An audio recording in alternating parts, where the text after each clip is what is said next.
ماذا قدمت لنا في الجزائر؟ هل رجعت لنا الجزائر احسن من سويسرا؟ روح خير من سويسرا. كيف خير من سويسرا؟ خير من سويسرا لان عندهم توشيمو. ولاد فايت سويسرا ما عندهم. ولاد فايت احسن من سويسرا. احسن من سويسرا شكون تهضر على سويسرا؟ لا انا عندها حيوط. الحيوط هذوك مسبوغين مليح راح نلحقوا لهم. أما المركز الثالث ضمن الأسوأ فشكل نوعا من الصدمة للكثيرين إذ كان من نصيب الجزائر. قصر الرئيس نعم رئاسة الجمهورية على الخط. والله حاب نعمل ديديكاس لعمي تبون، راني نلحق مع عمي تبون اليوم راه لانيفيرسير تاعو، ونتمنى ان شاء الله يا ربي نتمنى ان شاء الله يا ربي العوده الاولى الثانيه والثالثه والرابعه يا ربي راني نحبوا حنا عمي تبون. اكزاكتومون نقدر مام يوروا له لي بلا تراديسيونيل تما انا لحقت تما ما نعرف حتى بلا تراديسيونيل تاعهم، جيت وليت نموت عليهم كاع. طواجن فوالا طواجن طنجيه لو هكذا. رغم انه احنا يعني في الجزائر عندنا اطباق وعندنا تراث وعندنا خدمات، لكن في فنادق 5 نجوم يعني بتطلب باي يعني تيوب اللي تشرب به، يقول لك ما كاش في فندق 5 نجوم. سعيد شنقريحه، الطيب حسني هشا، حاج بوسجه، تيتوش، لبيد بنهول، محمد بندوخه،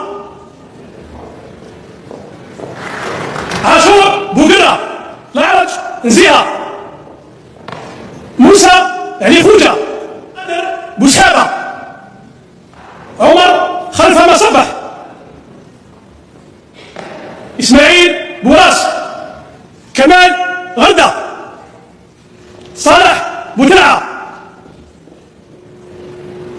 أحمد مجار، يوسف فلوس، طاهر بوراس، إدريس بوعبشة، عادل خماجة، محمد أمين بشرة، محمد بن ديدة، بدر الدين بن طاطا. دونك ما الفائده ما الفائده إذا كان واحد واش درت لنا في الجزائر انت؟ ماذا قدمت لنا في الجزائر؟ هل رجعت لنا الجزائر احسن من سويسرا؟ روح خير من سويسرا. كيف خير من سويسرا؟ خير من سويسرا لان عندهم توشيمو. ولاد فايت سويسرا ما عندهم. ولاد فايت احسن من سويسرا. احسن من سويسرا شكون تهضر على سويسرا؟ لا انا عندها حيوط. الحيوط هذوك مسبوغين مليح راح نلحقوا لهم. سويسرا روح سقسي عليها وقتاش دارت الاستقلال ديالها. ومن بعد نروح اللي عندنا حنايا. هذا كلام شويه خطير. لا ماهوش خطير. ولاد فايت احسن من سويسرا لان عندهم سي موهوب. هذا نعم انا كاين واحد واسمو توشي موهوب رئيس بلديه في ولاد فايت. طيب وسويفيا باش نكون هكا. احنا راه رفدنا الماء، راك تشوف الكيران والدنيا. سويسرا عندهم الكوارث هذه يا سيد الرئيس. ما عندهمش هذه. سويسرا تغرق في الشوكولاته وتغرق في المال وتغرق في البنوك، انت بلديتك تغرق في الماء وتغرق في الوحل وتغرق في الميكروبات. بلديات ما تغرقش. انا بعد احنا في الحقيقه الشيء اللي تقول فيه السيد صف على هذه الفيضانات هي مشكله الجميع في الحقيقه. السلام عليكم. عليكم السلام ورحمة أخي العزيز. قصر الرئيس نعم رئاسة الجمهورية على الخط. والله حاب نعمل ديديكاس لعمي تبون، راني نلحق مع عمي تبون اليوم راه لانيفيرسير تاعو، ونتمنى ان شاء الله يا ربي نتمنى ان شاء الله يا ربي العوده الاولى الثانيه والثالثه والرابعه يا ربي راني نحبوا حنا عمي تبون. راني من العاصمه. العاصمه تزيد 31 باب الواد. يا والله والله نحبوا وان شاء الله يا ربي العوده الثانيه والثالثه. بصح عندي نصيحه ننصحو يبدل بزناز، راه يخرط يبدل بزناز، راه يخرط وكي نجح ان شاء الله غنجيب بومبيس للشنقريحه باش يحبس البوله تاعو ان شاء الله. ان شاء الله يا ربي نجي عمي تبون، راني نحب عمي تبون. أما الأسوأ فكان من نصيب 3 مدن عربية، فقد احتفظت العاصمة السورية دمشق بتصنيفها باعتبارها المدينة الأسوأ في العالم، وجاءت نتائج الاستقرار والرعاية الصحية سيئة بشكل خاص. كما احتلت طرابلس الليبية المرتبة الثانية كأسوأ مدينة. أما المركز الثالث ضمن الأسوأ فشكل نوعا من الصدمة للكثيرين إذ كان من نصيب الجزائر. بالطبع مشاهدينا التصنيف يأخذ بعين الاعتبار اختيار الأشخاص للمدن من حيث أهمية فرص العمل التي تقدمها ونوعية الحياة من تعليم وصحة واستقرار والعوامل المتعلقة بالدخل. لذلك فإن دول الخليج تتقدم في التصنيف سنويا بسبب الاستثمارات الموظفة في التعليم والطبابة وغيرها من الأسباب والمجالات أيضا. المعلقون على مواقع التواصل اهتموا بتصنيف مدينة الجزائر على وجه الخصوص، ورأوا أنها تستحق تصنيفا أهم من ذلك، زهور تقول الجزائر ما فيها لا حرب لا إرهاب لا قطع للكهرباء بوقت جزئي، فيها غاز ما نحتاجوش، غاز بوتان والأمن مضمون 100%. لماذا أسوأ مدينة؟ ما ندري. أما مونتي يقول أنا ساكن في الجزائر العاصمة وكل شيء على ما يرام. السبب لماذا يتم تصنيفها هكذا هو أن الجزائر دولة منغلقة سياحيا ولا أحد يعرف الكثير عنها. أنا عايش هناك والرعاية الصحية جيدة وكل المرافق متوفرة. الرحاوي يقول دمشق وطرابلس راح نمشيها بسبب الحروب والأزمات، لكن الجزائر بلد مستقر وآمن واقتصاده كذلك مستقر. على أي أساس هذه التصنيف؟ فيما يتعلق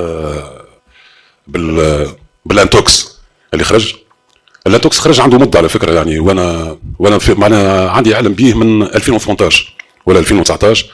كان في بروفيل مالوريزمون هو اللي خرج يعني الاشاعه، لكن للاسف الشديد اليوم لي ريزو سوسيو معناها يعني اي يعني انا نسميها المسيح الدجال لي ريزو سوسيو، لانه فتنه كبيره فهمت. وكيف ما قال ربي في القرآن إذا جاء يا أيها الذين آمنوا إذا جاءكم فاسق بنبأ فتبينوا أن تصيبوا قوما بجهالة. دونك مالوريزمون فما برشا ناس تنساق ورا الفتن هذه، لكن أنا أول شيء يعني نحترم الشعب المغربي، يعني المغرب بسيادتها، مش أنا يعني جاي من برا باش ندخل في شؤونها، يعني هذا ما يخصنيش وما يهمنيش، هذا يهم الشعب المغربي اللي أنا نحترمه برشا، هذا هو. لكن انه يتم توظيفهم سياسيا هذا غباء من الفنان، يعني خليك نوتر وخليك ولد الشعب وخليك ولد الناس الكل، يعني هذا هو. وصافي بليزير اني نكون موجود معكم اليوم، يعني اول مره اوفيسيال هنا في المغرب. شكرا على الاستضافه، شكرا لجلاله الملك، وشكرا للشعب المغربي. المجتمعات يعني اللي تتسارع اليوم، مثلا لو كان نروح نشوفوا المغرب ولا تونس نلقاو يعني كونكيرونس اليوم فيها تنافس. ياخذ المغرب كيما المغرب ما عنده والو ابار فوسفات شويه فايس هكذا لي مينيرو اي تو، مي السياحه عندهم بي بي تاعهم 54% سي سياحه. مثلا انت يعني رحت اشتغلت قلت لي درت تربص في فندق في مراكش ولا اكادير؟ لا في مراكش. يعني مراكش اللي قبله النجوم اليوم، نجوم العالم، وحتى السواح يعني كما احنا نقولوا بالعاميه لا جيت لا جيت سيت. في رايك شنو هي يعني السر في تطور مراكش كمدينه سياحيه مقارنه بالجزائر العاصمه ولا وهران ولا تلمسان ولا؟ قطاع الخدمات مطور بزاف تما، سي ديجا سا. عندهم ديجا قطاع الخدمات تاع تروح مثلا وين تروح تفري شغلك تعاود تولي. عندك لي طاكسي اش 24، عندك لي بوس اش 24، عندك لي ريستورون حالين تقدر تقول توت لا ماتيني تو لو سوار، في العيد في رمضان في اسمو. حنا في رمضان داكور سي ساكري، مي كاين سواح يجوا نسحقوهم. كاين في العيد، حنا في العيد جو في بليزيور فوا في العيد يقول لك خبز ما كاش باش تشريه، كاين كلش. انا جوزت العيد تما شغلك عايش نورمال، الناس حالين بارتو اون بليس عندهم يعرفوا يمرحبوا بالكليون. السائح كي يلحق تما يديروا فوق راسهم، صح يديروا فوق راسهم، وليو اللي يقول لك وي سائح او تما هما ما يخافوش يروحوا للسائح هذاك، باسكو على بالهم باللي هذاك سائح دير معاه دراهم. انت تروح جوست واش راح واحد يخسر كون يروح يحكم سائح يديه يوري له الكاسبا، ماشي حاجه كبيره. ولا كي يكون قاعد في اللوبي يروح يقول لك واش ما خصكش اكزاكتومون. تقدر مام يوروا له لي بلا تراديسيونيل تما. انا لحقت تما ما نعرف حتى بلا تراديسيونيل تاعهم، جيت وليت نموت عليهم كاع. طواجن فوالا طواجن طنجيه لو هكذا. رغم انه احنا يعني في الجزائر عندنا اطباق وعندنا تراث وعندنا خدمات، لكن في فنادق 5 نجوم يعني تطلب باي يعني تيوب اللي تشرب به، يقول لك ما كاش في فندق 5 نجوم في الجهه الغربيه للعاصمه. نحكي لكم هذه باقي عصرات مشاهدينا، يعني ما حكوهناش ولا، ولكن محدثكم صارت له شخصيا في احد فنادق العاصمه.